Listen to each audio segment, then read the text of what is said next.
Hello everyone, कैसे हो आप सभी। तो सुबह नाश्ते में देखो मैंने बनाया पोहा, और पोहा काफ़ी अच्छा बना था। इसमें आलू ऐड किया था मैंने, साथ में अपने लिए बनाई थी कॉफ़ी, तो विहान को पोहा खिला दिया था। उसके बाद ये देखिए, ये मैंने ऑमलेट बनाया था। सुबह मैंने कहा चलो ऑमलेट बना लेते हैं, विहान को जैसे थोड़ी देर बाद भूख लगेगी तो बट विहान ने ऑमलेट बिल्कुल नहीं खाया, और ये दोनों के दोनों ऑमलेट मुझे खाने पड़े। मेरे को था ये कभी भी नहीं खाता, अब तो मैं कभी भी नहीं बनाऊँगी विहान के लिए ऑमलेट।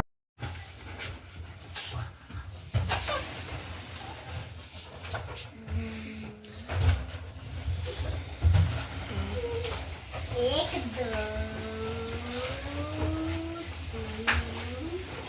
ओए वो और वो भाई आनी हमारे हम डम हैप्पी होली। आज हमारी गवार की हैप्पी होली आ गई। गवार की हैप्पी होली। सब गुब्बारे की गवार की हैप्पी होली।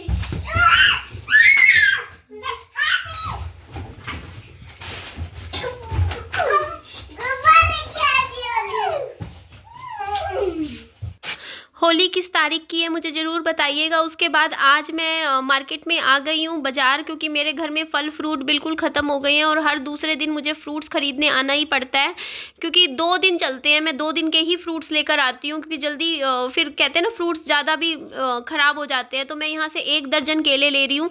साथ वाली स्टॉल पे 80 रुपये के दर्जन मिल रहे थे केले, और इस वाली पे 40 रुपये, और मुझे बहुत ज़्यादा कोई ख़ास फ़र्क नज़र नहीं आ रहा था मुझे, क्योंकि बड़े वाले केले मुझे लेने भी नहीं थे, क्योंकि वो ना इतने ज़्यादा मैं और विहान 2 ही हैं, तो इतने केले फिर खाए नहीं जाएंगे, ख़राब होंगे। तो मैं कहा छोटे साइज़ वाले जो केले होते हैं ना, वो बच्चा खा भी लेता है, तो वो वाले मैं केले ले लेती हूँ। तो मैंने दर्जन केले लिए थे 40 रुपये के। उसके बाद मैं यहाँ ढूंढ रही थी विहान के लिए, विहान ने स्ट्रॉबेरी, बट मुझे स्ट्रॉबेरी पूरे बाज़ार में अच्छी नहीं दिखी। कच्ची एक जगह थी, बेकार सी थी, कच्ची कच्ची सी, फिर मैंने ख़रीदी नहीं। मैंने कहा इससे तो बढ़िया ना ही लूँ, अच्छा है।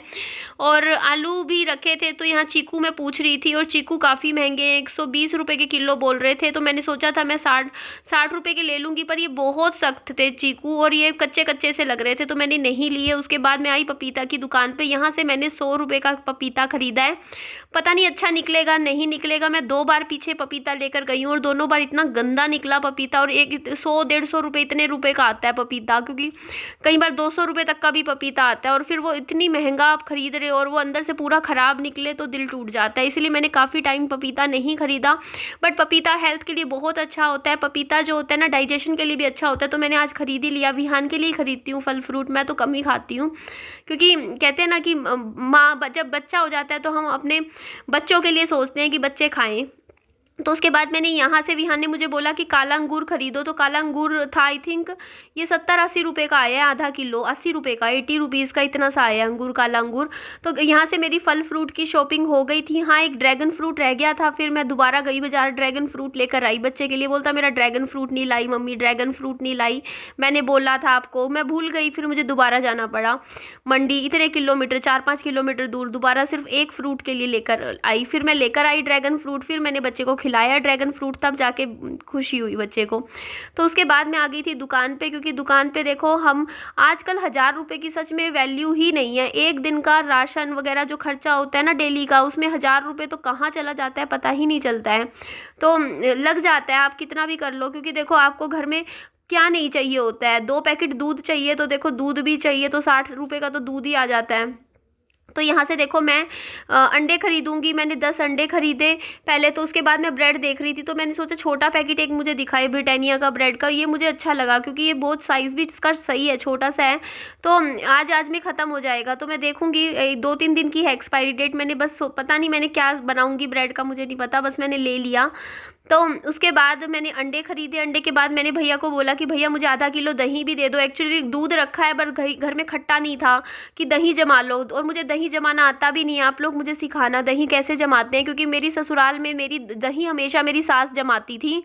वैसे मुझे पता है कैसे जमाते हैं। दूध ठंडा सा हो जाता है ना, जैसे थोड़ा नॉर्मल सा होता है, ज़्यादा गर्म भी ना हो ज़्यादा ठंडा भी ना हो, तो उसमें खट्टा मिला दो और उसको कहीं एक बर्तन में साइड में कपड़ा लपेट के रख लो।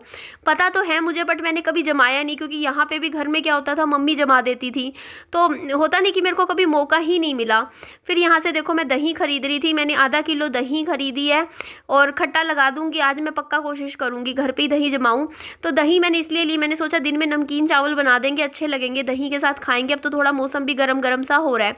उसके बाद मैंने मैक्रोनी और ये पास्ते के एक एक पैकेट ले लिए। एक टाइम में एक पैकेट लग जाता है, तो किसी दिन मन होगा तो नाश्ते में सुबह ब्रेकफास्ट में मैक्रोनी बना दूंगी या किसी दिन पास्ता बना दूंगी मैं और विहान के लिए। तो कभी मन होता है ना स्नैक्स खाने का, तो मैं बाहर से नहीं मंगवाती, घर पे ही स्नैक्स बना लेती हूँ। उसके बाद ये दही भी पैक हो गई थी। फिर विहान ने अपना एक छोटा सा कुछ ना कुछ तो लेके ही जाता है ये बच्चा, तो लॉलीपॉप ले लिया था। फिर मैंने एक नमकीन का पैकेट मुझे सामने दिखा, वो क्योंकि मैं कॉफ़ी के साथ कुछ नमकीन भुजिया वगैरह खाती पीती रहती हूँ। मैं खाना कम खाती हूँ, मैं नमकीन भुजिया मटर मट्ठी ये सब ज़्यादा खाती हूँ पूरे दिन में, क्योंकि मैं कॉफ़ी पीती हूँ। मैं दिन में 4 कप कॉफ़ी पीती हूँ और कॉफ़ी के साथ ना मुझे कुछ ना कुछ चाहिए होता है, तो मैं कुछ ना कुछ नमकीन भुजिया, क्योंकि सुबह मेरी शुरुआत होती है कॉफ़ी से। उसके बाद दिन में भी 2:30-3 बजे 1 कप चाहिए होता है और एक शाम को 3 तो चाहिए ही चाहिए। कोशिश करती हूँ 4 कप ना पीऊँ, 3 कप तो कॉफ़ी पी लेती हूँ, इसीलिए थोड़ी थोड़ी पीती हूँ कॉफ़ी, के ज़्यादा भी नहीं पीनी है। तो उसके बाद ये देखो मैं घर आने के बाद आप लोगों के साथ अपनी शॉपिंग शेयर कर रही थी, और इसमें देख सकते हो आप ये केले भी मैंने सही खरीद लिए। विहान को 3-4 केले रोज खिलाऊंगी, काला अंगूर खिलाऊंगी। फल फ्रूट तो देखो मेरे बच्चे की दवाइयाँ इतनी हैवी चल रही है ना, तो दवाइयों के साथ फल फ्रूट बहुत ही ज़्यादा ज़रूरी होता है। तो ये मेरा डे टू डे का रोज का जो सामान होता है, जो मेरा यूज़ होता है वो होता है। उसके बाद मैंने ये नमकीन भुजिया के साथ अपनी कॉफ़ी पी और थोड़ी सी नमकीन भुजिया खाई, बाकी मैंने रख दी थी। उसके बाद मैंने अंडे उबालने रख दिए थे। मैंने 4 या 5 अंडे, मैंने कोई ध्यान नहीं है, देखना पड़ेगा, अभी स्क्रीन पे देखेगा ना तब मुझे पता चलेगा मैंने कितने अंडे उबाले थे, मुझे याद ही नहीं है। और मुझे इतना पता है सुबह 2 अंडे मैंने विहान को खिलाए हैं, और जो बाकी बचे हुए अंडे थे वो मैंने खाए हैं, और मैंने कॉफ़ी पी थी और नमकीन भुजिया खाई थी। ये मेरा सुबह का नाश्ता था, और अब 12:30 बज चुके हैं। उसके बाद मैंने कुछ नहीं खाया। तो यहाँ पर मैं कॉफ़ी बनाने लग रही थी, और तो यहाँ पे मैंने कॉफ़ी बनाई थी, कॉफ़ी बनाऊँगी और दूध, और ये अंडे भी देखो उबलने लग रहे हैं। तो दूध मैंने मलाई निकाली, मैंने आज मलाई उतारी है दूध की, क्योंकि ना कि आप भी बोलते हो कि घर में ही घी बनाया करो, तो मैं 3-4 दिन की मलाई इकट्ठी करूँगी, उसका घी बनाऊँगी। ऐसे कर करके ना आपसे मैंने सोचा है कि जितना हो सके ना घी खरीदना ही नहीं है बाहर से, क्योंकि मैं तो घी खाती नहीं हूँ, क्योंकि मेरा वेट वैसे ही ज़्यादा हो रखा। सिर्फ बच्चे के लिए ही तो घी चाहिए होता है, और बच्चे के लिए घी तो हम घर में दूध से निकाल सकते हैं, इतना तो बन ही जाएगा जितना बस विहान के खाने में ऐड करना होता है। और जो घर का जो घी होता है ना, उसकी कोई रीस ही नहीं है, क्योंकि वो बहुत अच्छा होता है और मिलावटी भी नहीं होता है। तो यहाँ पर मैं बना रही हूँ कॉफ़ी, और ये देखो जी मैंने यहाँ पर कॉफ़ी के कप बनाए थे। और तो इसके बाद ये देख लीजिए, कॉफ़ी का कप बनाने के बाद 1 कप मैंने कॉफ़ी पिया था, और मैं थोड़ा सा बर्तन भी मैंने उसके बाद वॉश कर दिए थे, और अंडे छील लिए थे और विहान को खिलाए थे। तो उसके बाद फिर मेरा एक और चक्कर बाज़ार का लगा। मैंने आप लोगों को बताया कि विहान नाराज़ होकर बैठा था, बोलता मम्मा मेरे को ये खाना है वो खाना है। तो ये देखो मैंने इस तरीके से अभी बस इस महीने अंडे लाऊंगी, उसके बाद मैं अंडे लाने बंद कर दूंगी। उसके बाद मेरे घर में दही आता है, पूरी सर्दियों हम दही खाते हैं बहुत सारा, विहान भी और मैं भी, क्योंकि मेरे को लगती है बहुत ज़्यादा गर्मी, और गर्मियों में गर्म चीज़ें वैसे भी नहीं खाई जाती है, तो अंडा तो मैं खाती ही नहीं हूँ। सिर्फ सर्दियों में ये दिसंबर जनवरी फरवरी मार्च भी अभी बस बंद कर दूंगी। मौसम तो अभी थोड़ा थोड़ा ठंडा है, तो अभी खा सकते हैं। अभी भी अच्छा नहीं लग रहा, सच कहूँ। अब जैसे मैं लेकर आई ना अंडा, मुझे आज अच्छा नहीं लग रहा था खाने में, क्योंकि अब गर्मी सी आ गई है, अब मन नहीं करता खाने का ना। हेलो एवरीवन, कैसे हो आप सभी। तो आप लोगों को तो पता ही है मेरे हस्बैंड की डेथ हो चुकी है। मैं एक सिंगल मदर हूँ। 5 साल मेरे पति को गुजरे हो जाएंगे। 5 साल से मैं अकेले अपने बच्चे को पाल रही हूँ। हाँ, लेकिन मैंने कभी हाथों में इस तरीके से चूड़ियाँ नहीं पहनी थी, आप लोग देख सकते हो। लेकिन आज मैंने दोनों हाथों में, एक हाथ में नहीं, देखो मैंने दोनों हाथों में चूड़ियाँ पहनी, ये देखो आप लोग, वो भी कांच की। तो मैं बता रही हूँ आप लोगों को, मैंने चूड़ियाँ भी पहनी, मैंने माथे में बिंदी भी लगाई, पता नहीं। और मेरे गले में देखो एक काला धागा था। तो आज पता है क्या हुआ, जैसे मैं बाजार गई ना, फल फ्रूट खरीद रही थी, तो मतलब नॉर्मली वैसे नॉर्मल तरीके से ही पूछा, बोलते आपके, वैसे तो मुझे पूछते ही हैं कई बार कि आपके हस्बैंड क्या करते हैं, क्या है वो, ऐसे तो ऐसे पूछ ही लेते हैं। लेकिन पता है आज मेरे को ऐसा लगा कि ना, मतलब जैसे मेरे को ऐसा लगा जैसे मैंने आज जैसे चूड़ियाँ वगैरह पहन के गई, जैसे मुझे ही देख रहे हो, कि नोटिस कर रहे हो कि यार मतलब इस तरीके से किसी चूड़ियाँ वगैरह ऐसे पहनी हुई है। मुझे लग रहा था, पता नहीं, कई बार होता है ना कि आप कभी कुछ अपने हटके करते हो जो आपने नहीं सोचा होता, वो वैसे आप तैयार होके जाते हो, तो आपको खुद को लगता है ऐसा कि नहीं, सारे जैसे आपको ही देख रहे हो। तो मुझे ऐसी फीलिंग आ रही थी कि पता नहीं, मतलब सारे मुझे देख रहे हैं ऐसे। तो मुझसे पूछा ना कि हस्बैंड क्या करते हैं, तो मतलब उन्होंने तो नॉर्मली पूछा होगा, क्योंकि जब वैसे भी मैं वैसे चूड़ियाँ वगैरह नहीं भी पहनती ना, तब भी मुझसे पूछ ही लेते हैं नॉर्मली कि आपके हस्बैंड क्या करते हैं। बट मुझे ऐसा फील हुआ जैसे कि आज मैंने चूड़ियाँ पहनी है ना, इस चूड़ियाँ पहन रखी थी, माथे पे बिंदी लगा रखी थी, तो उनको शायद ये लगा हो कि मेरे हस्बैंड इस दुनिया में है। इसी वजह से मतलब मैंने इस तरीके से, क्योंकि ये जो मैंने काला धागा पहना हुआ है आप लोगों को तो पता ही है ना कि ये क्या है, मैंने लाइव में भी कल आपको लोगों को दिखाया था। तो बस कहते हैं ना कि हमें कई बार कुछ सवालों के जवाब ना हमें देने पड़ जाते हैं, तो फिर मैंने बताती हूँ। लेकिन मैं एक चीज़ मैं आप लोगों को बताऊँ, मेरे को समझ ही नहीं आता, आप लोग बताइए कि मैं क्या करूं। अगर मैं समाज में बाहर जाती हूँ और लोग मुझसे पूछते हैं कि आपके हस्बैंड कहाँ हैं, और मैं कसम से बोल रही हूँ, मैं झूठ नहीं बोल रही हूँ, मेरे साथ बहुत बार ये हो चुका है। जब मैं बच्चे के साथ, अपने बेटे के साथ जाती हूँ बाजार में, मार्केट, और फिर मैं उनको ये बताती हूँ कि मेरे हस्बैंड इस दुनिया में नहीं है, तो वो मुझसे मेरा फ़ोन नंबर मांगने लग जाते हैं। और मैं झूठ नहीं बोल रही, ऐसा मेरे साथ 4 से 5 बार हो चुका है। कोई भी इंसान हो कहेगा आपका नंबर मिलेगा, सीधा मुझसे मेरा नंबर मांगने लग जाते हैं जैसे ही पता चलता है कि इसके हस्बैंड की डेथ हो रखी है, इसके पति इस दुनिया में नहीं है। तो मैं इस चीज़ से परेशान हो गई हूँ। मतलब एक ही मिनट में इंसान पलट जाता है। मतलब जब इंसान को पता होता है ना, बंदे को, सामने वाले को, कि हाँ जैसे अभी मैं ये ऐसे घूम रही हूँ, तो मैं अपनी सेफ्टी के लिए भी, अब मेरे को कई बार तो ऐसा लगता है कि मैं ना मंगलसूत्र भी पहनना शुरू कर ही दूँ, कि मैं मतलब लोगों के उससे, क्योंकि लोग मुझे जीने नहीं देते हैं। बाहर मैं जाती हूँ ना, तो लोग ना मतलब इस तरीके से, मतलब मैं झूठ ही बोल दूँ, मेरे को ऐसा लगता है कि मैं लोगों को झूठ ही बोल दूँ कि हाँ मेरे पति इस दुनिया में है। क्योंकि कई लेडीज़ मैंने सुना है वो ऐसा करती हैं, वो ना होती विधवा हैं, उनके हस्बैंड इस दुनिया में नहीं होते हैं, लेकिन फिर भी वो मांग में सिंदूर भी भरती हैं, गले में मंगलसूत्र भी पहनती हैं, हाथों में पूरा शगुन का जोड़ा पहनती हैं, पाँव में बिछुआ भी पहनती हैं। और वो जब पूछा जाता है उनसे कि आप ऐसा क्यों कर रहे हो, आपके तो हस्बैंड इस दुनिया में नहीं है, फिर आप क्यों मतलब इस तरीके से मंगलसूत्र पहन रहे हो, चूड़ा पहन रहे हो, तो वो लेडीज कहती है कि हमारे पति की उम्र, छोटी उम्र में हम विधवा हो गए, हमारे पति गुजर गए। तो अब क्या है ना, हम अगर ये सब नहीं पहन के जाते हैं, हम मंगलसूत्र नहीं पहनते हैं, गले माथे में सिंदूर हमारा नहीं दिखता, हम औरतों को काम पे जाना होता है। कई लेडीज ऐसी हैं जो किसी के घरों में काम करती हैं, कहीं कहीं जाती हैं बाहर काम करने के लिए, क्योंकि देखो जब पति गुजर जाता है तो लेडीज को बाहर काम तो करने जाना ही पड़ता है अपने बच्चा पालने के लिए। तो फिर क्या करते हैं कि जैसे ही पता चलता है कि इनका पति नहीं है, उनको गलत नज़र से लोग देखने लग जाते हैं, उनको परेशान करना शुरू कर देते हैं, सोच के कि अकेली औरत है तो हमारे जाल में फंस जाएगी इस तरीके से।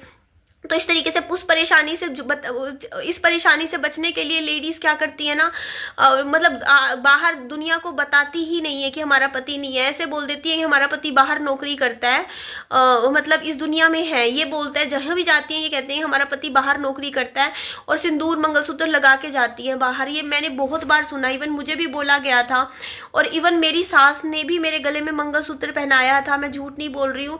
जब आज से 2.5 साल पहले मेरी सास यहाँ आई थी ना, तो वो मंगलसूत्र लेकर आई थी एक हाथ में, जो कि लाइव में मैंने वो चीज़ें मैंने आप लोगों को बताया नहीं, क्योंकि मेरे को ऐसा लगा कि कहीं आप लोग गलत ना समझ लो उस चीज़ को। क्योंकि ना उस दिन जब वो झगड़ा हुआ था ना हमारे घर में यहाँ पे, तो उस दिन क्या हुआ था, मेरी सास एक नकली मंगलसूत्र नहीं होता वो लेकर आई थी, और हाथों में पहनने के कड़े लेकर आई थी लाल रंग के। तो मेरे को पहले तो हाथों में कड़े पहना लिए, बोलते ही पहन ले। उसके बाद मेरे गले में मंगलसूत्र पहना दिया था मेरी सास ने, वो भी मेरे पति गुजरने के 2.5 साल बाद की बात है, और बोलती पहन के रख, गले में पहना कर मंगलसूत्र तू भी, इस तरीके से। तो इस बात पे ही मेरे को गुस्सा आ गया था, हमारा झगड़ा हो गया था कि मैं तो पति मेरी दुनिया में भी नहीं है, फिर मैं गले में मंगलसूत्र क्यों पहनूं, मेरे को क्यों पहना रही हैं। मतलब इसका मतलब तो यार लोग गलत नज़र से नहीं सोचेंगे कि यह मंगलसूत्र पहन के घूम रही है ऐसे वैसे, पता नहीं क्या सोचेंगे। तो इस चीज़ पे मेरे को कुछ भी समझ नहीं आया। मैं यही सोचे जा रही थी कि ऐसा मेरी सास ने क्यों किया उस टाइम, क्यों मेरे को बोलती पहन के रखा कर इसको गले में, मेरे गले में पहना दिया था। फिर मैंने उसी टाइम उतार के मैंने वापस रख दिया था। मैंने कहा मैं नहीं पहनूंगी, जब मेरा पति है ही नहीं तो मैं क्यों पहनूं मंगलसूत्र। कल को लोग मुझे गलत बोलेंगे पता नहीं किसका मंगलसूत्र गले में पहन के घूम रही है, मतलब कुछ भी और उल्टा बोलेंगे। जिन लोगों को पता है मेरे हस्बैंड की डेथ हो चुकी, वो तो सोचेंगे कि पता नहीं इसने दूसरी शादी कर ली है, क्या मंगलसूत्र पहन रखा है इसने, क्या ड्रामा कर रखा है। तो इस वजह से भी मेरे को थोड़ा अजीब लगा। लेकिन अब मुझे कई बार ऐसा लगता है कि ना मैं बाहर निकलती हूँ तो क्योंकि मैं ना जैसे आज मैं जैसे गई ना इस तरीके से, तो मेरे को लगता है मेरे को ऐसे ही जाना चाहिए हमेशा बाहर। जब भी निकलना हो हाथों में पूरी फुल चूड़ियाँ पहन के, बिंदी लगा के, ये काला धागा वगैरह पहन के मैं निकला करूँ, ताकि लोग ना मेरे से पूछे ही ना। और लोग अगर मेरे से पूछ भी रहे तो आपके हस्बैंड का है, तो मैं हमेशा सच बता देती हूँ कि मेरे हस्बैंड इस दुनिया में नहीं है। और फिर नंबर मांगने लग जाते हैं मेरे से, मेरा फ़ोन नंबर मांगते हैं उसी वक्त, सच बोल रही हूँ। तो इस कंडीशन में मैं नहीं फंसना चाहती, क्योंकि मेरे को अच्छा नहीं लगता कोई ऐसे मेरे से मेरा नंबर मांगे बार बार। तो मैं क्या करूँ, मैं यही बोल दूँ कि हाँ मेरे पति हैं, इस दुनिया में ही हैं और वो बाहर नौकरी करते हैं। अगर मैं ऐसा बोलूँगी तो शायद लोग मुझे परेशान नहीं करेंगे, क्योंकि मैं क्या करूँ, मेरे 27 साल की उम्र में मेरे पति की डेथ हो गई थी। अब मैं क्या करूँ, आप ही बताइए, इस चीज़ का मुझे जवाब दीजिए कि क्या सही है। क्या वो लेडीज़ जो कि पति के गुजरने के बाद भी मंगलसूत्र सिंदूर पहनती है समाज के डर से कि समाज उनको गलत नज़र से देखेगा नहीं तो कि पति नहीं है, क्या वो औरतें सही कर रही हैं? मुझे जवाब चाहिए कमेंट में। या फिर जो लेडीज़ हैं मतलब नहीं पहनती मंगलसूत्र और सिंदूर और लोगों की गलत बातें सहन करती हैं, मतलब क्या सही है क्या गलत, मुझे तो नहीं समझ में आता। आप लोग बताइएगा ज़रूर कमेंट में, मैं आपके क्वेश्चंस कमेंट्स पढ़ूंगी सबके। Thank you. इस वीडियो को मैं यहीं एंड कर देती हूँ। मेरी वीडियो अच्छी लगे लाइक ज़रूर कीजिएगा। Bye bye, take care, lots of love.